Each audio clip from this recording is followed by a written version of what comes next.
Votre Excellence, le très honorable David Johnston, gouverneur général du Canada, et Kevin Lynch, conférencier ce soir, ici, vice-recteur, doyen, membre de la communauté universitaire, distingués invités, mesdames et messieurs.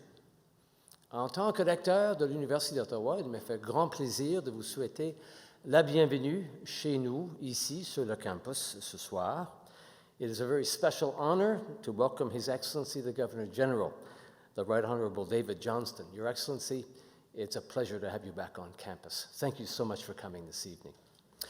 Nous sommes énormément fiers d'accueillir cette année la conférence annuelle Killam, ici, à l'Université d'Ottawa. Since 1965, the generous endowment provided by Isaac Walton Killam and Dorothy J. Killam, creators of the Killam Trust, has made an enormous contribution to graduate studies across our great country. Les conférences annuelles ainsi que les autres activités présentées dans le cadre de cette série contribuent à alimenter les discussions sur les questions fondamentales dans notre pays, tout en nous inspirant et en nous appelant à continuer et intensifier notre travail de recherche intellectuelle. And what foresight the Killams showed in selecting graduate studies as the beneficiary of their great generosity. The number of masters and especially PhDs granted annually has become a standard measure of a nation's potential for innovation, for economic growth, which in turn are integrally related to our standard of living, and therefore our quality of life. By encouraging the growth and strengthening of graduate studies, the Killams anticipated by decades one of our nation's crucial needs as it meets the challenges of a global knowledge economy. Your Excellency, you will have personal knowledge of the fact that Canada's universities are doing their part in responding to those challenges, having been the national leader of the effort in a former capacity. And I can tell you that today, the competition is more keen than ever, as each of us seeks to attract to our graduate programs the brightest minds from across Canada and around the world. Pour l'Université d'Ottawa, les études supérieures et la recherche occupent une place tout à fait centrale dans les priorités institutionnelles énoncées dans notre plan stratégique Destination 2020. Et elles s'y inscrivent dans le but évident de faire avancer les connaissances, mais également et surtout dans le but de contribuer au mieux-être de l'ensemble des collectivités. In the next few years, we aim to have 18% of our student body comprised of graduate students, while doubling the number of international graduate students. We will also increase our cohort of postdoctoral fellows, and all of that in support of our goal of moving from our current position as the 9th most research-intensive university in Canada to among the top 5 by 2020. Grâce à des projets tels que le complexe de recherche avancé présentement en construction sur la rue King Edward, ici sur le campus, qui va être la capitale mondiale de la photonique et l'épicentre géoscientifique du Canada, notre nouveau pavillon des sciences sociales de 15 étages, inauguré il y a 2 semaines, et l'Institut de recherche sur le cerveau, résultat d'un partenariat de 6 de nos facultés et des instituts de recherche des 5 hôpitaux affiliés ici à Ottawa. Alors voilà, comment nous allons réaliser nos objectifs ambitieux et jouer un rôle clé dans le développement des connaissances là où ni le secteur privé ni le gouvernement ne retrouvent. Our university is also a Killam Fellowship Partner Institution, and 4 of our professors have been recognized with Killam Prizes. One is here tonight, Dr. Shanna Poplak, along with Jaslyn Georganis, wife of another recipient, the late Nicholas Georganis. I'm delighted to tell you that Professor Poplak was also honored last week with the Gold Medal for Achievement in Research presented annually by the Social Sciences and Humanities Research Council of Canada. The robust, yes, thank you.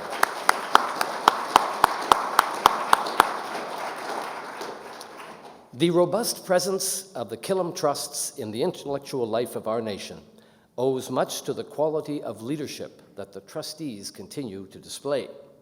And first among them, of course, the managing trustee, Dr. George T.H. Cooper. His deep commitment, his remarkable energy ensure that the Killam Trusts have a prominent role whenever the great issues of our time are being discussed. This evening's lecture, to be delivered by Dr. Kevin Lynch, an exceptional Canadian of rare achievement, is a perfect example of that leadership. George Cooper is the interim president and vice chancellor of the University of King's College in Halifax. He is on leave from the Atlantic Canada law firm of McInnes Cooper, where he remains counsel. Il est le fiduciaire principal des fiducies Killam, qui finance des bourses d'études et de recherche totalisant 400 millions de dollars dans plusieurs universités canadiennes et au Conseil des arts du Canada. George Cooper is a member of the Order of Canada. He holds the Canadian Forces Decoration and was awarded the Queen's Jubilee Medal in 2002 and the Diamond Jubilee Medal in 2012. It is my great pleasure to invite George to speak. George Cooper.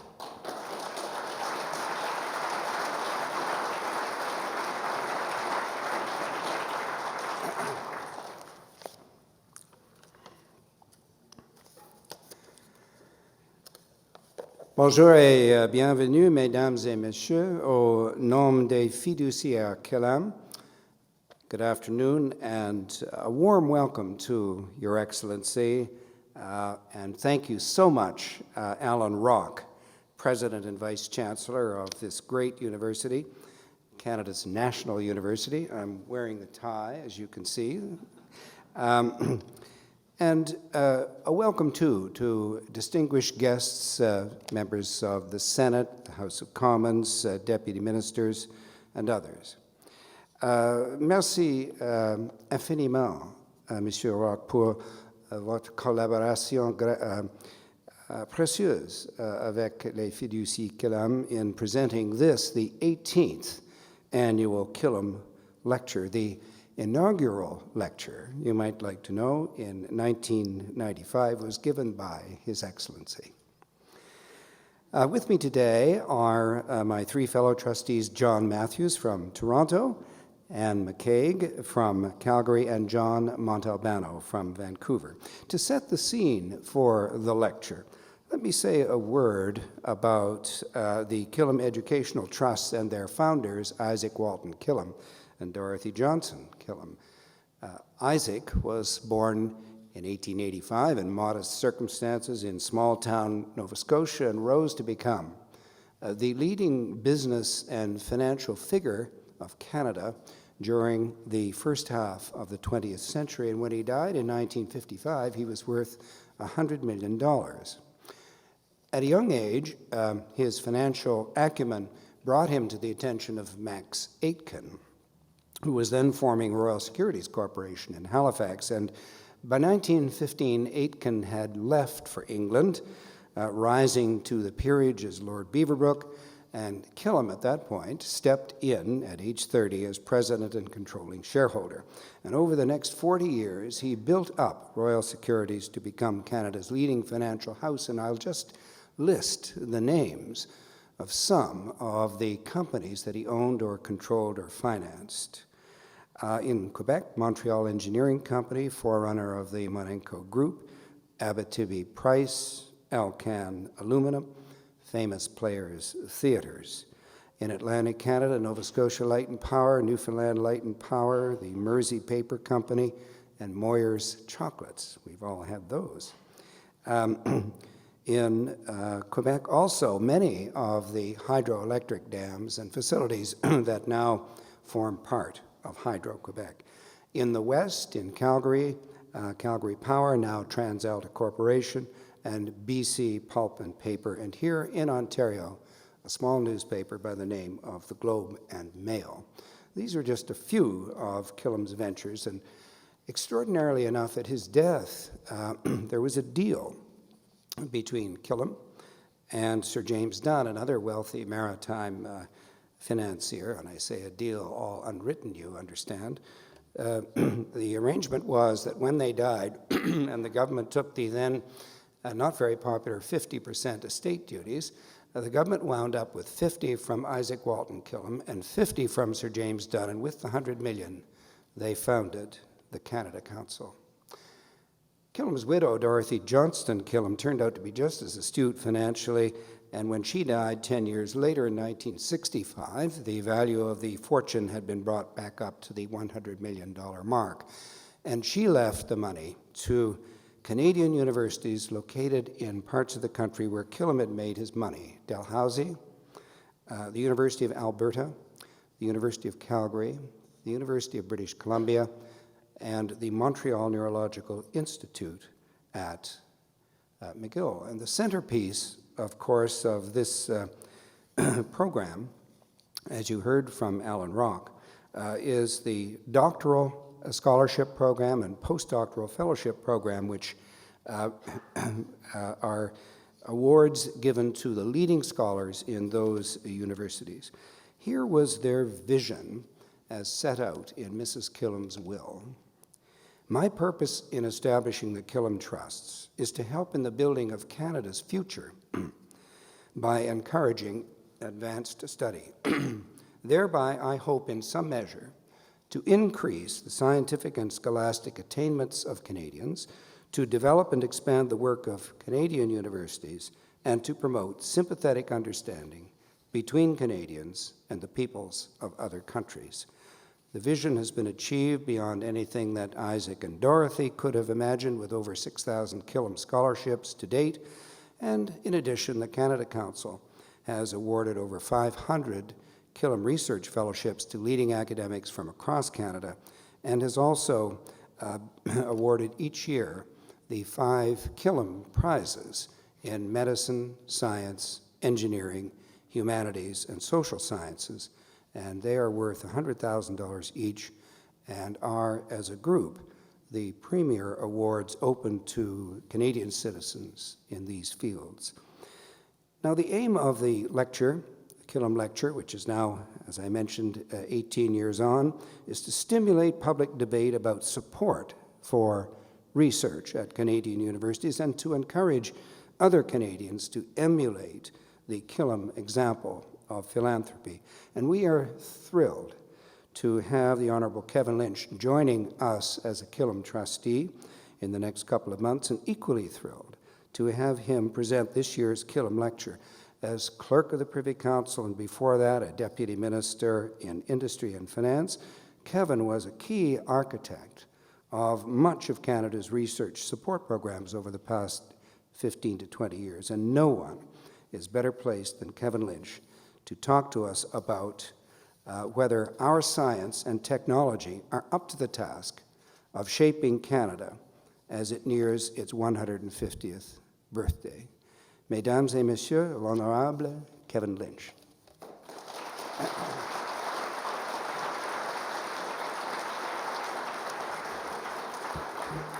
Mr. George, Your Excellency, it's a tremendous honor to have you here. What you're doing in terms of talking to Canadians and inspiring them about a smart and caring Canada is just an extraordinary inspiration for all of us. You know, it's for many here, it's probably interesting that you gave the first Killam lecture. For me, of course, it's terrifying. George has been good enough to say that your lecture was extraordinary, but you'll be okay, Kevin. So I'll try the okay part now. I want to talk about tonight science and technology and whether it's up to the task of shaping Canada and the Canada we want at 150. We're soon to turn 150. It's an extraordinary milestone for a young nation, and Canada will do so in a world that would have been unimaginable at the time of our centenary, not so long ago. Over most of our history, Canadians have overachieved others' expectations for us, but I don't think we've ever been really clear about what ambitions we should set for ourselves. And I think it's time to be much clearer about our national interests and our collective aspirations, and Your Excellency, I think that's very much what you're trying to set out for us in so many areas. In this lecture tonight, I'd like to explore what our expectations should be for science and technology in shaping the Canada we want. Why? What can science and technology do for us? Are we being ambitious enough about Canadian science? Are we being demanding enough about its contribution to improving our innovation and productivity as a nation? And are we involved enough to make this a true and effective collaborative enterprise? Or is it always somebody else that should do it for us? And in doing so, I'll dutifully follow Einstein's exhortation that everything should be made as simple as possible, but no simpler. And those of you know how little I know about science, that will make it fairly simple. The opportunity to be able to explore these topics in a Killam lecture is an honor and a privilege, which is truly humbling, as George set out. I mean, Isaac Walton Killam was a remarkable innovator, and that's a little bit of my theme tonight. He was first an innovator in finance, and really quite an extraordinary one, and then he was an innovator in philanthropy. Read the Killam Trust. It's actually, to this day, a truly remarkable document about the nature of giving and vision for a country. He came, as George said, from a small town in Nova Scotia, but he made an impact across and beyond the frontiers of his country. The Killams, both he and his wife, as anyone involved in university research and scholarship know, were simply extraordinary in the scope of their vision and the scale of their generosity. It was actually unparalleled for its time in Canadian history. And even today, over 45 years later, the Killam Trust remain an influential element of the research funding infrastructure in Canada. Quite a legacy from two individuals. Now, I know a number of you are wondering why a retired public servant and a lapsed economist to boot is at the lectern today. After all, I'm not a scientist of note who spent any of his career at the bench, nor am I the leader of one of our great research universities. So why? Well, basically, blame Canada. Remember, this is a country whose constitution is anchored in the principles of peace, order, and good government, and Canadians thankfully believe in a positive role for governments and a nonpartisan public servant, and I think that's why I'm here today. And a number of senior public servants, some of them in this room, and certainly myself included, believe passionately in the pivotal role of science and technology in building a modern economy and a modern society. And we've worked with successive governments over the last 15 years to build a strong public science base in Canada. And I think it's a collective achievement that Canadians should be very proud, and I know the public service is proud of its role in helping in that. Now, as some of you know, my background is Cape Breton, which is not one of Canada's richest regions, unless you believe in adjusting GDP to include scenery and culture. But it is a region, as the Governor General knows, that deeply understands the value of education and scholarship in expanding opportunities. A strong public education system and local access to wonderful liberal arts universities have provided generations of Atlantic Canadians with upward mobility and outward reach. And this is true all across our country. Scholarships allowed me the formative experience of studying and living abroad at a young age, and then provided the resources to follow doctoral studies in Canada. Now, the point is not to take a sentimental journey back in time, although that'd be pleasant, but to look ahead and state what I think should be obvious. Access to a strong public education system and good community college and undergraduate training are just as important today as they were 50 years ago to me, and likely more so as talent and creativity become core to the wealth of all nations. However, our future success in the global talent race starts with the strength of our K-12 education system, and whether it continues to meet our needs will rely on more than government funding. I think it will require stronger public support, including from the business sector, and more rigorous management for excellence. Indeed, a fundamental issue going forward is whether the right question for education and research should be, what has worked in the past and how do we repeat it? Or should it be, what is necessary for the future and how do we create it? I think it should be the latter. In Canada, we reached such an epiphany in the mid-90s on a broad set of public policy choices, and many of my colleagues here were part of that. And the right question was unambiguous, but it was very painful. Faced with unsustainable deficits and debt and fatigued by years of unsuccessful attempts to tackle them incrementally, governments cut spending massively and broadly to bring our public finances under control. The political logic was that widespread public buy-in was easier if the pain of fiscal adjustment was equally widespread, provided the restraint measures were rigorous enough to do the job and do it quickly.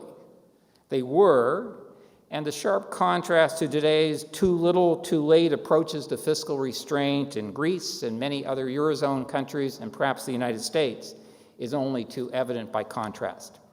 Now, at that time, research funding was cut, like everything else, and an underfunded university research system, which had lost most of its energy and spark long before the budgetary reductions began, was ready for a model change. As the country's fiscal books moved back into the black, and they did so rapidly, the government was willing to reinvest in targeted areas, provided there was a compelling public narrative and a more collaborative partnership with new ways of doing old things.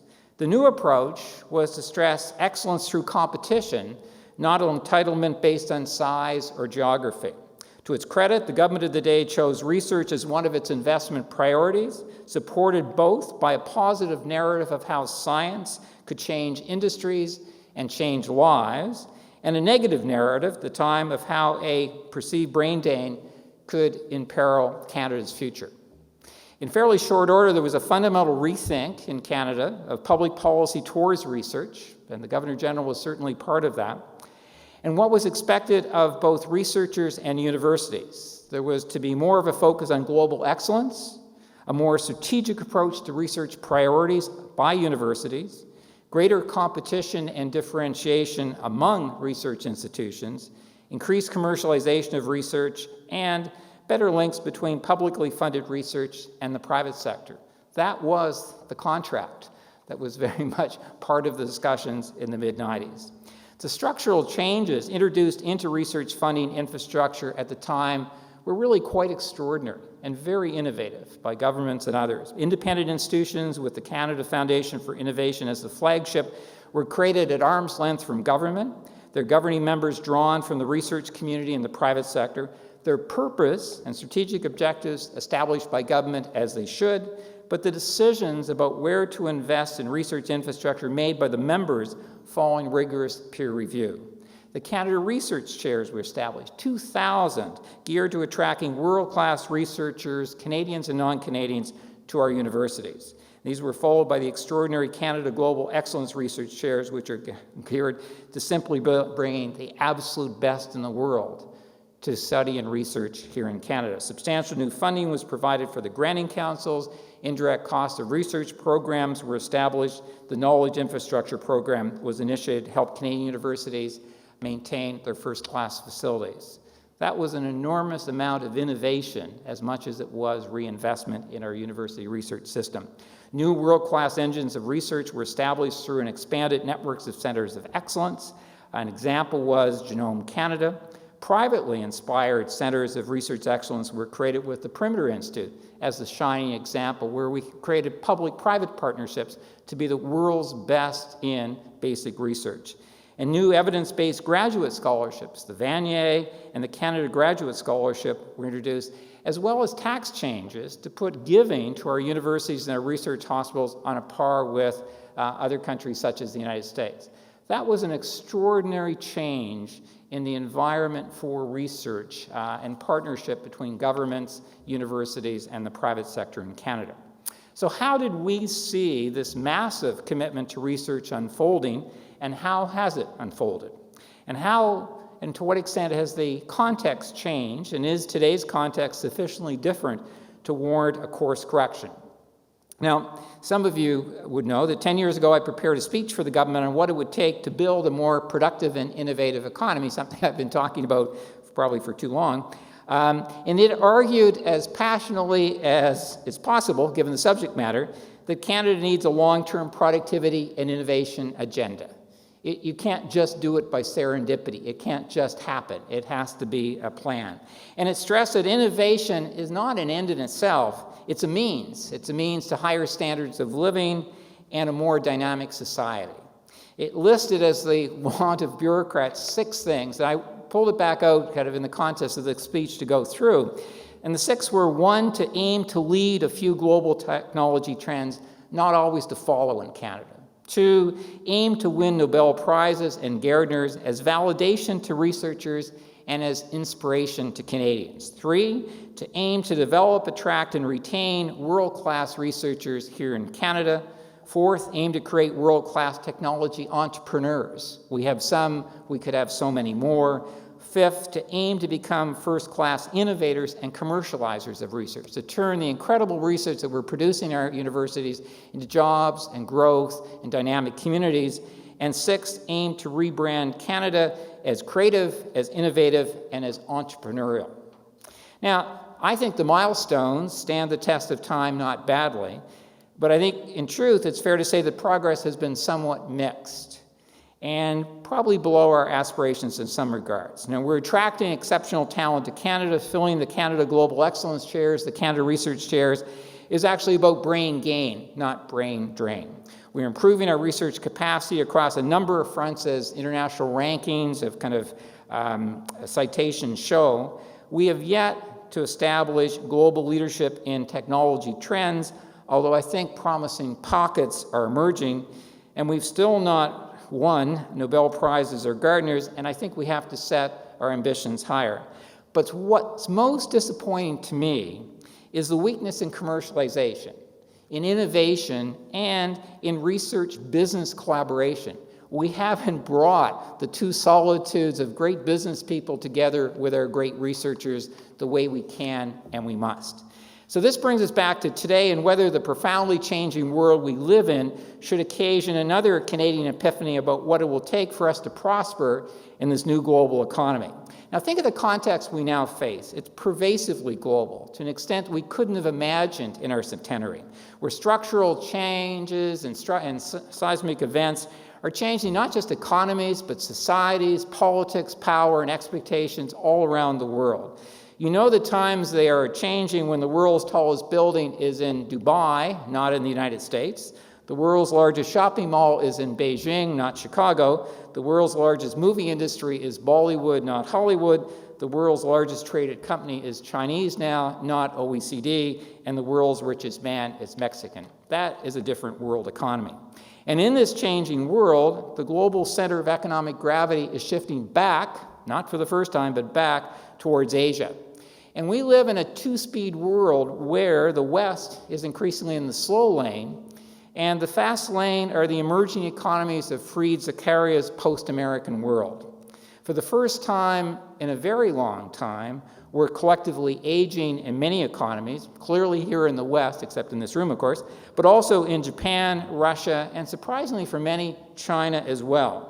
The demographics of aging will have huge but poorly understood consequences for economic growth and for our fiscal frameworks, and they're a key reason why we should focus so much on productivity and innovation, why what we do in our research labs matters for everyone in our societies.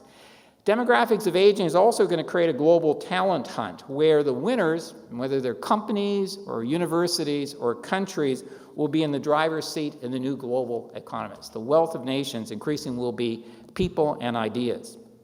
And then there is the information revolution, which is simply changing everything.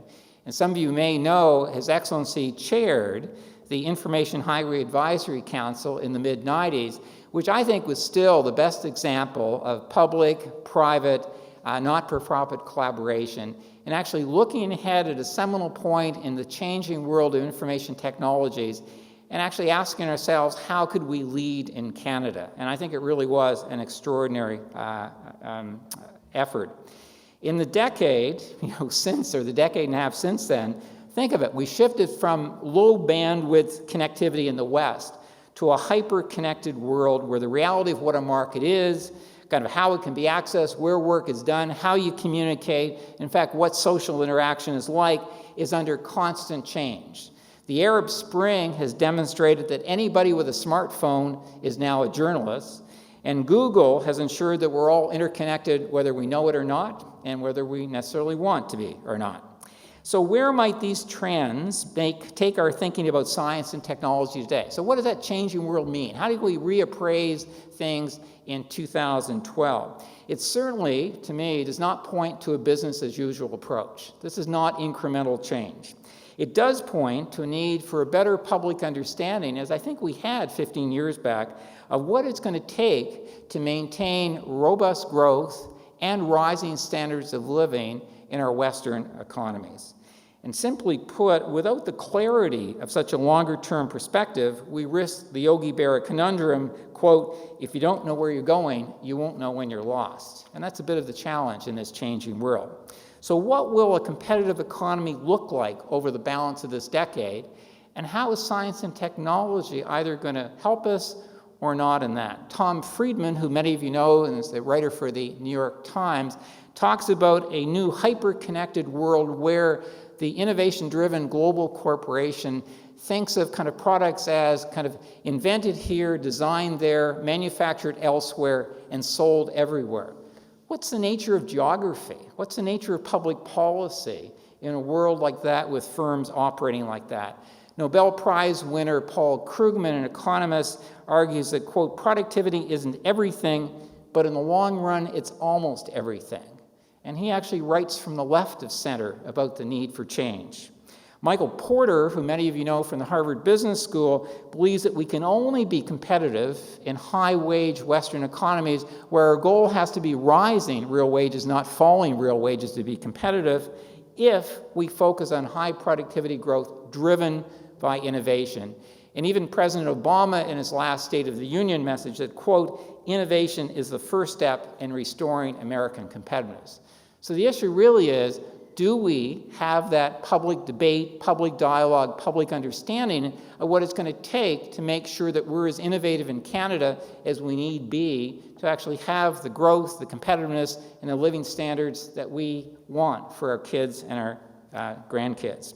So why ascribe such a pivotal role to productivity and innovation? You know, for too long, the P word was really only something an economist would raise in polite company, and yet it's not about working harder and longer for less. It lies at the heart of competitiveness, and it lies at our living standards. It's as much a social issue as it is an economic issue, because a more productive economy creates better jobs, it adapts better to changing circumstances, it generates the prosperity that allows greater public choice, an expanding pie so you can make your choice, whether you want more health care, more infrastructure, more security, wherever it is. And innovation is so important because in high-wage economies, it's almost the only thing that drives productivity. Innovation is our ability to create new products or services. It's the ability to produce new products or existing products in new ways and developing new markets. It actually essentially answers the question, which comes up a lot when you talk to Canadian business and Canadian workers and Canadian unions, how can a high-wage economy like Canada compete with those of emerging economies? It can't be on wages, it shouldn't be. It can't necessarily be on price, it has to be on innovation. And while innovation is often mistaken for it, it's not the same thing as research or invention. It's the process of turning ideas into commercially saleable goods and services that create jobs, that create business, create growth. Colloquially, I like the new kind of definition, which is, quote, research is a process that transforms money into knowledge, and innovation is the process that transforms knowledge back into money. And we need more of both in Canada. So where does it all leave Canada? Frankly, I would argue that it leaves us rather uncomfortably wedged between this new global reality on the one hand and an economy that has not really stressed productivity, innovation, and diversification for quite a period of time. And we have to decide how we're going to resolve that. So consider, I'll just give you 3 facts, which I think are rather striking, and they should be somewhat uncomfortable. First, in a world that's transforming and and growth is moving to the emerging world, Canada's trade is extraordinarily concentrated. 75% of it is with the United States. Over 90% is with the United States and Europe. With the new emerging economies, we have less than we do not have a single emerging economy which takes more than 1% of our exports except for China, and that takes 3%. So we're almost absent in the world where growth is most rapid. On the business productivity side, Canada's business, not Canadian, but Canadian business productivity levels are now 72% of American business on average, despite the huge degree of integration in the North American economy. And today, we no longer have a low dollar to subsidize poor productivity. And third, Canadian business spending, again, it's business, not public sector, spending on R&D is 1% of GDP, which gives us a dubious ranking of being 20th in the OECD for spending, below Slovakia, Ireland, Iceland, and a number of other intellectual powerhouses, at a time when innovation is the lifeblood of a new economy. Not exactly the place that we want to be for the future. So herein lies Canada's challenge. We're a sophisticated economy with a well-educated population, multilingual workforce, multicultural workforce, and a very high standard of living. That's what we produce. That's what we have. That's what we're so proud of. But the marketplace that we now operate in is static, not dynamic. There's no entitlement to continuing that. And it's now global, not regional. And competitiveness is bifurcating into either enormous scale at low cost or high creativity and flexibility with premium prices for new products. And Canada is a high-wage economy, but a chronic underperformer in innovation and productivity. And I think the challenge for us is, can we sustain above-average living standards and below-average innovation and productivity over the long term? And I don't think we can, which comes back to the role of science and technology. In short, I would argue, to use business parlance, that Canada has a portfolio allocation problem. We are overinvested in trade with the slower-growing Western economies, and we're underinvested in continual innovation in what we produce, how we produce it, and where we sell it. And the resolution is rather straightforward to state, but a little complex to do, and it's simple. We need to diversify. We need to shift more of our future trade towards a strategic set of dynamic emerging economies. We need to focus more on the middle class in these emerging economies, not just selling natural resources. And we need to change what we sell towards more innovative goods and services that are geared on meeting emerging consumer needs at premium prices, not the needs of yesterday. And that's a winning combination. So where do we start in Canada? Well, getting the macro conditions right is absolutely necessary.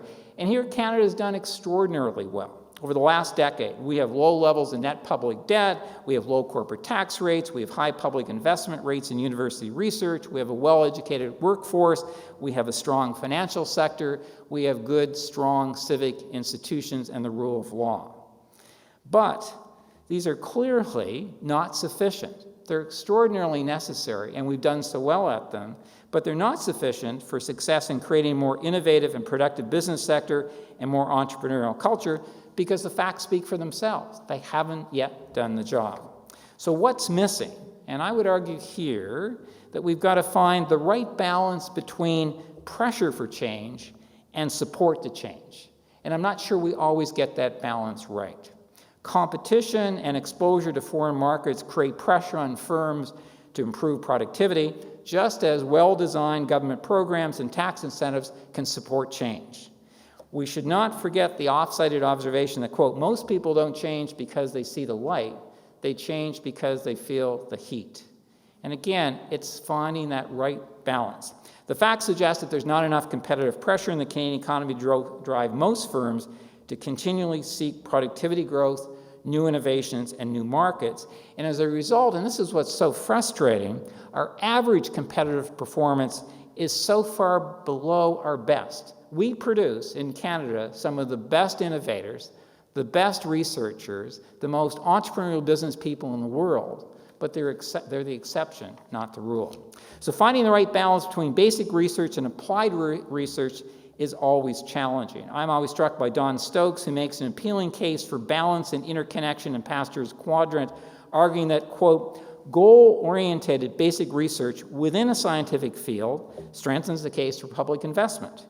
It also strengthens the case for public investment in pure research that will enhance the capacity of the field. And we need both, but we need both. Searching for balance along the spectrum from pure research to applied, Stephen Chu, who is a U.S. Cabinet Secretary, also the Nobel Prize winner for work done in the Bell Labs, not in university labs, has observed, quote, that working in an environment of applied science doesn't destroy a kernel of genius, it focuses your mind.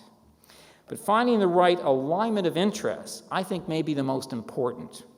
While we have many programs to encourage innovation, in many ways we have all the foundation building blocks in Canada. We fundamentally lack an alignment of interests, strategies, and support mechanisms across governments, the private sector, and higher education. We don't have alignment We have capacity without alignment. And so I think what we need in Canada is a clearer frame or ecosystem, if you will, around which the various participants can coalesce.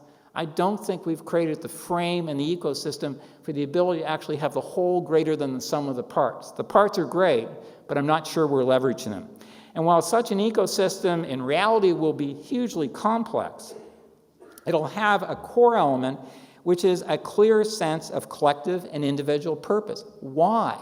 Why should we do these things? And until you have a clear sense of why, it's hard to get people rallying around them.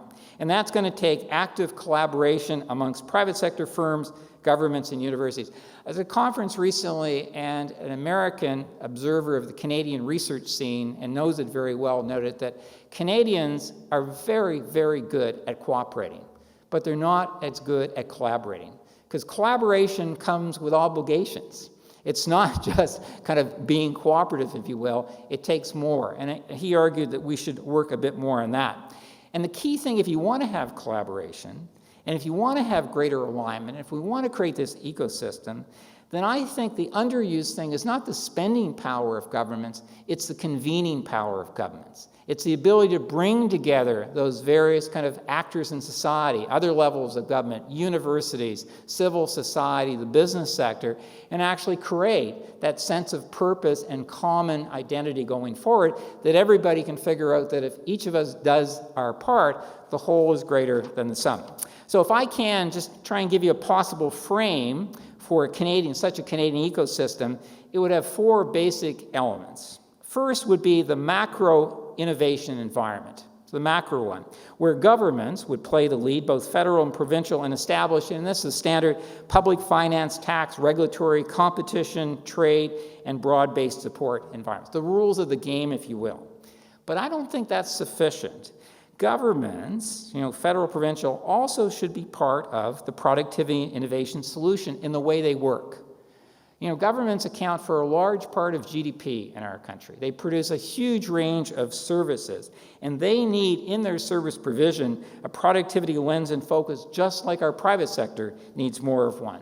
Whether it's educational services, whether it's security, tax, pension, what have you, all of these services are amenable to innovation and productivity, and there's no reason why the public sector shouldn't be leading in this regard. Second, it would be the micro-innovation environment. And here's where universities and community colleges play a lead role in the developing the talent and the research excellence that Canada needs. Now, in an era of fiscal restraint, there's got to be, again, I go back to my point about the mid-1990s, there has to be a compelling narrative to justify new investments in university research when other areas are being constrained. And to achieve this, and I think it is achievable, the public dialogue from the university community should shift to the potential results of research and innovation and their benefits for the economy and the society at large, rather than to singular focus on dollars and budgets. We have to excite Canadians about what research can do for them, for their kids, and for their grandkids. And as an example in this, despite the pride we take in the fact that Canada has the highest proportion of post-secondary education in the world, we're 23rd for graduating doctorates in Canada. And so we have gaps in the system as well. I believe our country needs to invest a greater proportion of GDP in both public and private sector research, but we've got to find the right partnership model. It can't just always be somebody else doing the research, doing the investments. It's got to be a Canadian effort, and I don't think we quite have that model yet. Third is a community innovation infrastructure, and I think this is the part that we don't talk about enough. It's a modern version, I think, of industrial policy. It's that of kind of picking, not winners, but picking the sectors in the broad technology with the potential to win and taking some chances. And that's what you see, whether it's in the United States or it's in Sweden or parts of Europe or Singapore and Israel. It is at taking a chance on technologies and sectors. And done well, it'll bring together at either a specific geography or around a specific technology, governments, universities, financial sector, angel investors, mentors, you name it, and I'll put them together. What it'll do is it bring together diversity, because diversity in this community infrastructure plays a key role in creating innovation. Innovation is not a linear process. It's anything but. It needs different perspectives, different takes, different kind of give you an example, immigration is a key driver of innovation and diversity. One fact, between 1995 and 2005, that 10 years of extraordinary growth in the United States, 25% of all new U.S. high-tech firms had at least one foreign-born founder. 25% of every single high-tech firm created in the United States. That's the power of immigration and diversity to drive our kind of economies. And the fourth is the organizational innovation infrastructure, which is largely in firms and is lacking in too many firms in Canada, where they've got to put in place the structures, the incentives, and the capacity to drive continual innovation. You know, innovation doesn't happen by serendipity. You have to organize for it. You have to plan for it. You have to create the structures for it. You have to create the incentives for it. And the majority of innovations, if you look at the successful companies and countries that do it well, start with the consumer and the frontline kind of staff that talk to the consumer. They understand what you want, what the change is, what's possible. They don't produce the innovations. They identify. They're the problem identifiers. The problem solvers are our researchers in our universities, in our labs. And what we have to do better is put our best problem identifiers, our frontline staff in our firms, with our best problem solvers, our researchers in our universities. And I think we can find better ways to do that. So creating such a frame, maybe it's that, maybe it's a different one, I think would go a long way towards putting science and technology on a path to meaningfully help shape Canada at 150. But before I conclude, perhaps I can leave you with 3 additional suggestions, because I think the scale and the urgency are really driven by the pace of change elsewhere. One of my great fears in Canada is that we think because we're going in the right direction, everything's okay. But it's got to be direction and pace in the direction. And if we're going 20 kilometers in the right direction and our competitors are going at 60, we're falling behind, even though we think we're going the right way. So I would argue 3. First is Canada should consider the establishment of a Productivity and Innovation Council of Canada. The Australians have something similar. Its remit would be, though, to benchmark Canadian business to best practice in innovation and productivity in, say, the top 5 competitive sectors around the world. So if you're in IT, it would actually, in the sector of IT, it would go and benchmark to the best of your competitors in the world. The global best practice would be made public, and I would argue that corporate boards should be mandated to use this information in judging the long-term performance of their companies. Financial markets would be hard-placed to ignore it in making their evaluations of corporate potential, and hopefully managements would be incented and informed to consider these best practices. If we don't have increased policy competition, it would give us at least information-driven competition in the Canadian marketplace. My second would be, and again, it goes to the pace of change and the importance of being a leader, is I think we should consider, pick a number, 5, creating 5 world-leading applied research institutes. Not another pure research, but applied research. The institutes should be aligned with targeted sectors or technologies which actually line up with Canada's comparative advantage. We should figure out where we have a chance, either because of our inherent endowments or inherent abilities, where we have the potential to win in the new global competition. They should be partnerships, collaborations between industry, university, and government. They can't just be university, they can't just be governments, they have to be true collaborations. And I think they'd be mandated, financed, and managed to be one thing, world-class, to be the absolute best in the world. Because if you're not, I'm not sure we're going to win in this world we're moving. And the third and last is that Canada must continue to look outward for new ideas, for new markets, and for new partners. And that takes a knowledge of cultures and languages. If we're going to encourage our firms to go global, then we should better equip our students to think and act globally. Too few, in fact, almost none, few universities encourage or require second language training for general degrees today. Many more did when I graduated 40 years back. The world seems a little bit more global today. Too few business schools teach international business. Too few science and technology programs teach business and innovation. And too few opportunities exist for undergraduate students in Canada to study abroad as part of their degree. I mean, what does it mean to be well-educated today? It can't be the same as it was 40 or 50 years back. And this kind of approach would be, I think, an area for greater scholarship support and much more innovative curriculums in Canadian universities. So while Canada has produced world-class innovative firms and exceptional innovators, and Mike Lazaridis and RIM come instantly to mind, I think probably everybody in this room, nobody would rank Canada as either an innovation nation or a nation of innovators. And that's our problem. We can produce the best in the world, but we're actually not making it kind of commonplace. The reality is that Canada's productivity innovation challenge runs deep and broad, and there isn't a single solution. It's complex. And the solutions lie in many hands: private sector, universities, financial markets, individual entrepreneurs in the public sector. But fundamentally, it's got to be greater alignment amongst them that we lack. So in conclusion, if innovation is to drive the Canadian economy of 2017, as I believe it absolutely must, we cannot steer from the back seat, nor can we lead from the middle of the pack. Being average is simply not good enough if the benefits of innovation go disproportionately to first adopters, as they do. That's the change. I think we need to be more ambitious for Canadian research and more demanding of how it can contribute to improving Canadian innovation and productivity. That's got to be the narrative that Canadians understand. But this will require a transformation in how all of us think of and manage science and technology to shape the Canada we want at 150. Thank you very much.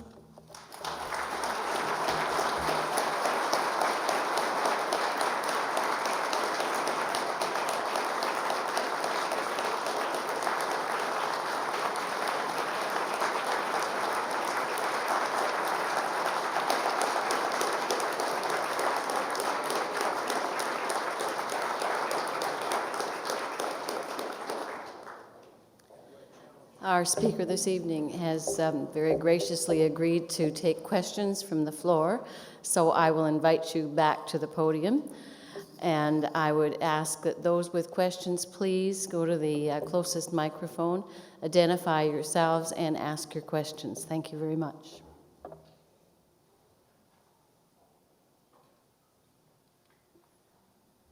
One thing we always learned in public service was to plant a question. So to the Killam trustees for the future, and I'll be one soon, we should always learn that. Simon, do you have a question? Which is what I used to do in public service. Simon, you have one?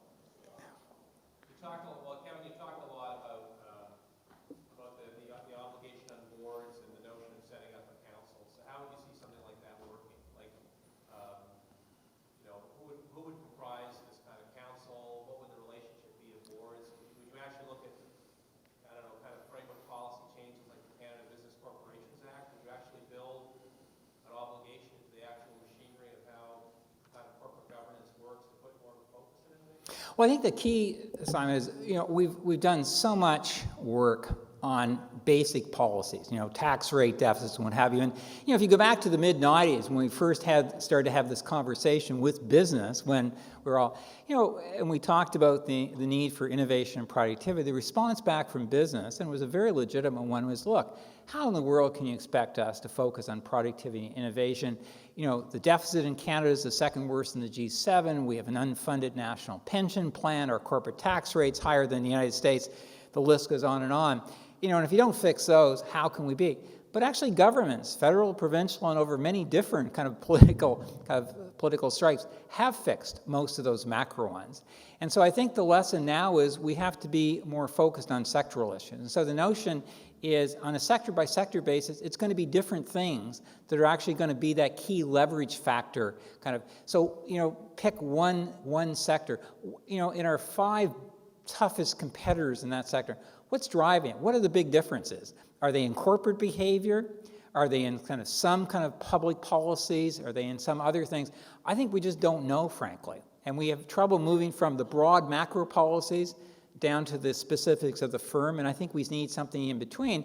And I think we've got to give something to benchmark to. If you're a small or medium-sized business person who kind of works all day to try and drive their firm, pretty hard to know how to benchmark what you do to an innovative firm in Sweden or Israel or Singapore or Silicon Valley. So I think there's a public good nature to this information as well. So I think it's, in a sense, it's both a carrot and a stick, but I think it has the nature of a public good. I think it's got to be done independently from government. It's got to be the absolute best benchmarking we can, and I think we should force everybody to actually deal with it, whether it's corporations, financial markets, boards, or management.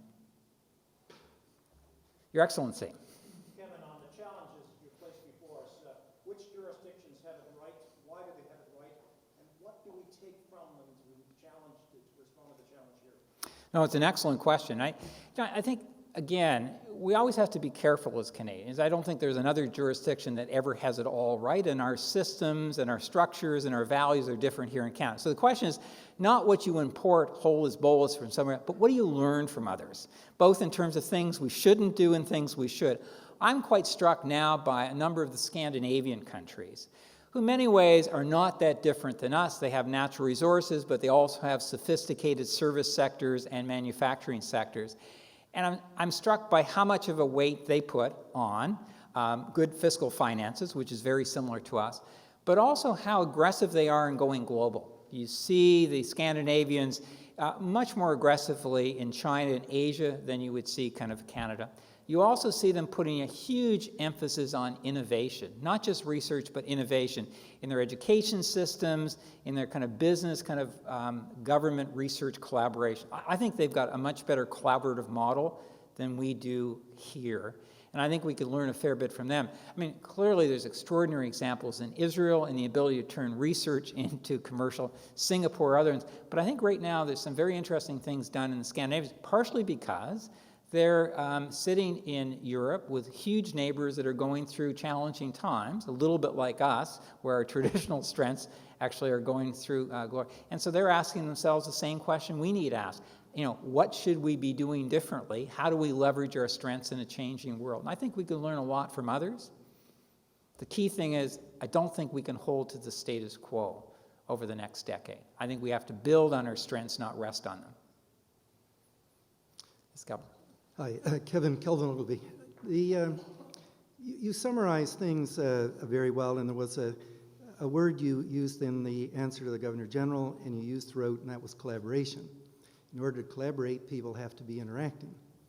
And it seems to me that the biggest weakness that we have in terms of using the existing models, or to take the Governor General's question, to bring best practices from elsewhere, is the absence of critical mass. We have 35 million people spread over the second largest nation on earth.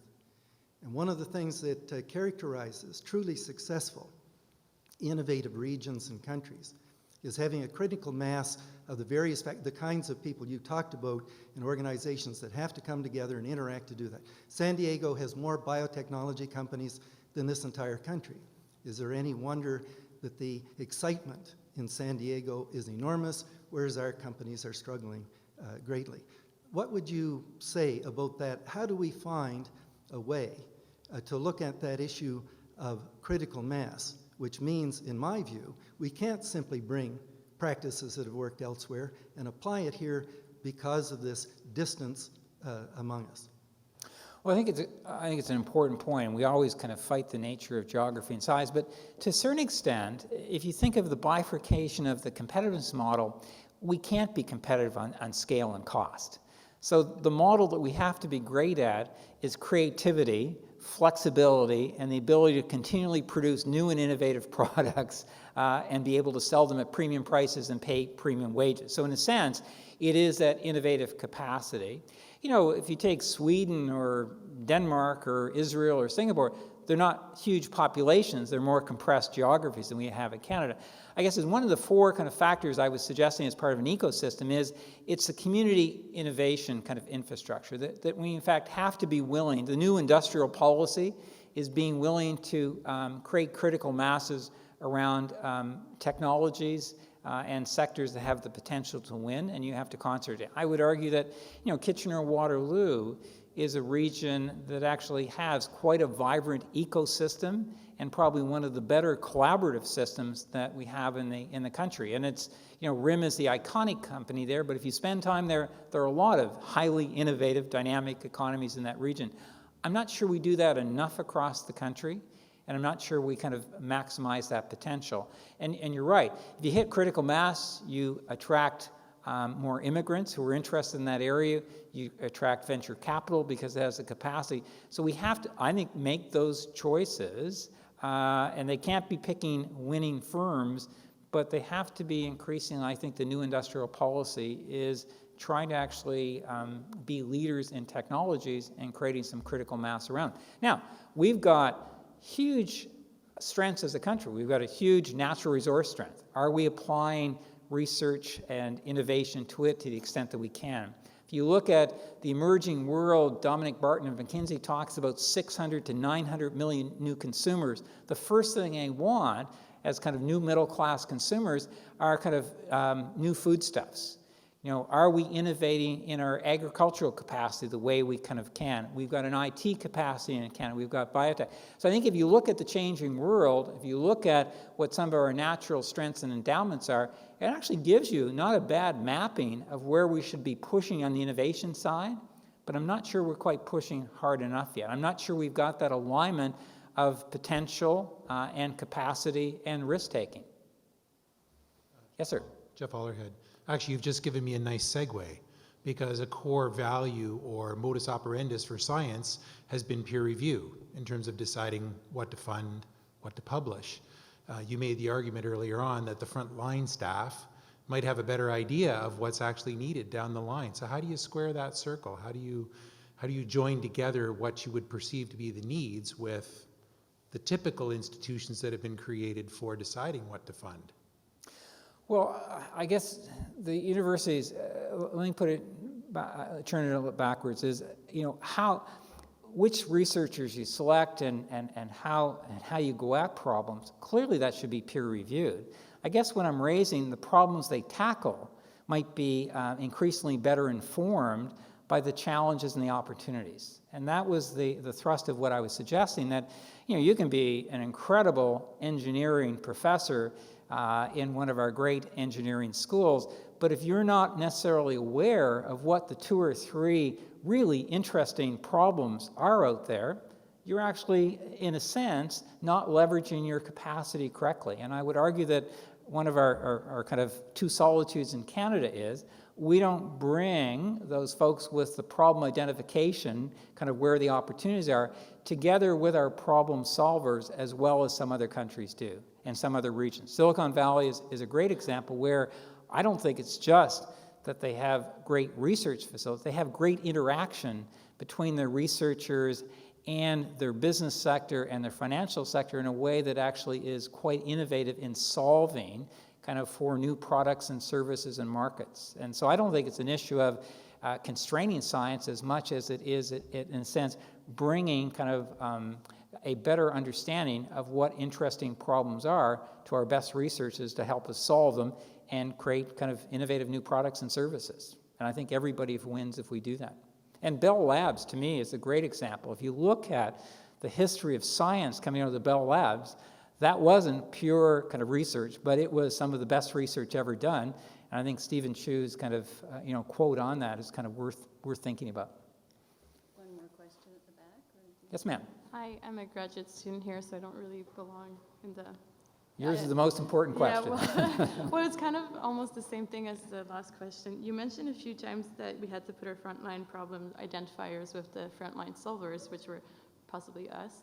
And I find one of the biggest problems that I'm finding is that there's a lot of students who do really good research and it ends up on a bookshelf. And so it's not only, it's really hard for us as students to find a project that will be catered to fit our needs, but an organizational needs as well, and vice versa. So it's not only you finding researchers, it's also us finding something that will make our project useful. And there's really excellent research being conducted that ends up nowhere, or that will end up landing you a job at some point, but it's not really being used for itself, for its inherent value. And so I was wondering, what do you suggest, like more in concrete terms, like what would be solutions to increase the partnerships? Shouldn't there be maybe lists of pilot, like you were saying, maybe if there's a specific area where businesses specialize in something, shouldn't there be maybe a list of pilot studies that need to be conducted that should be sent to the universities in that area so that students can sort of pick and choose or adapt their projects to what's being conducted or needed, and vice versa, maybe, or the projects the students are making made available to organizations? I'm just kind of curious. No, look, I think you raise a really good kind of question, because the best students want to be relevant. You want to kind of do research that's actually going to make a difference and change things. So if you're not aware kind of where you can best deploy your talents and your time, then you're actually going to wonder about doing it. So I think you actually raise exactly the same point as I was trying to make. I think part of it is the obligation of business in Canada doesn't spend as much time working with our research-intensive universities as much as can. And equally, I'm not sure our university kind of system is structured as well to kind of interact.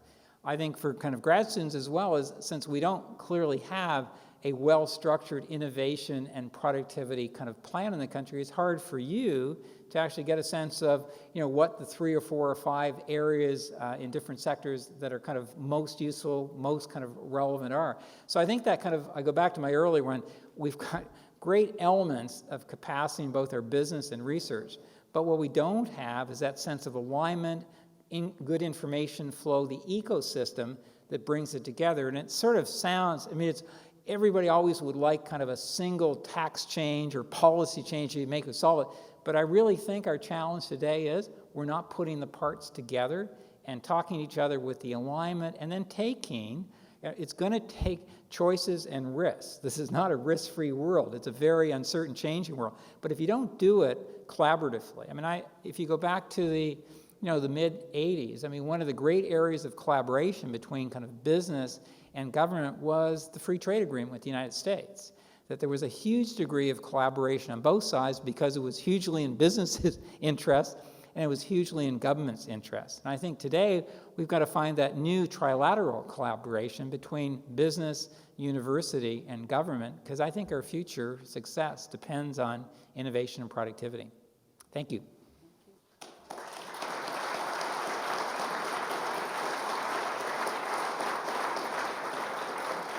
Well, thank you all for those questions. At the beginning, I asked you to identify yourselves, but I didn't identify myself. I'm Anne McCaig, the Killam trustee from Calgary, and it's my pleasure now to welcome John Matthews to the stage to thank our speaker, the Killam trustee from Toronto. John.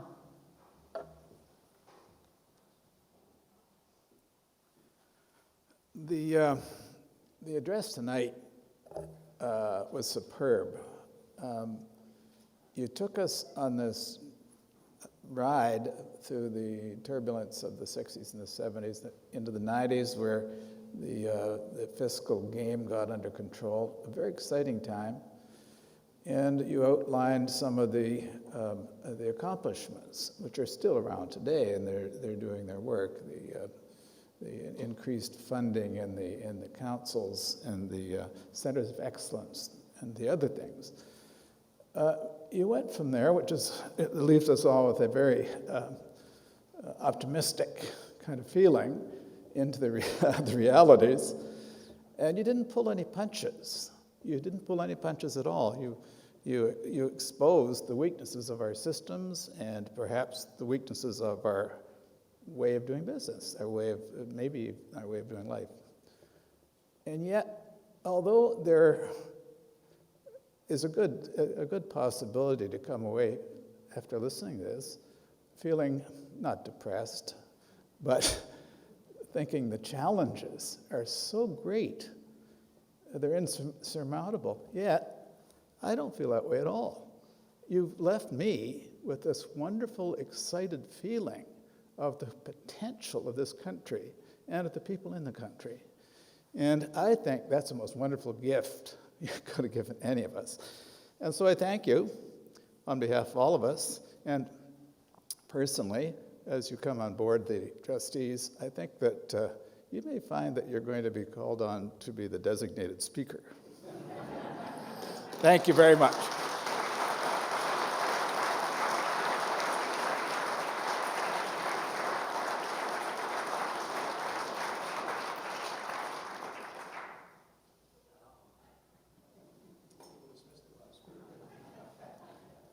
Well, Excellency, ladies and gentlemen, it's been a wonderful evening, and it's really just beginning, because we're now, on vous invite maintenant de vous joindre à nous juste à l'extérieur, dans la rotonde. On va avoir une réception, an opportunity to have a glass of wine and to speak less formally with each other about what we've heard tonight.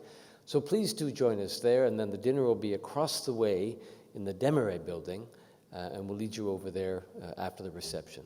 So again, thank you very much to our speaker, of course, to our extraordinarily distinguished guests, to all of you for coming, and especially to His Excellency the Governor General. Thank you so much for being here. Merci, bonsoir.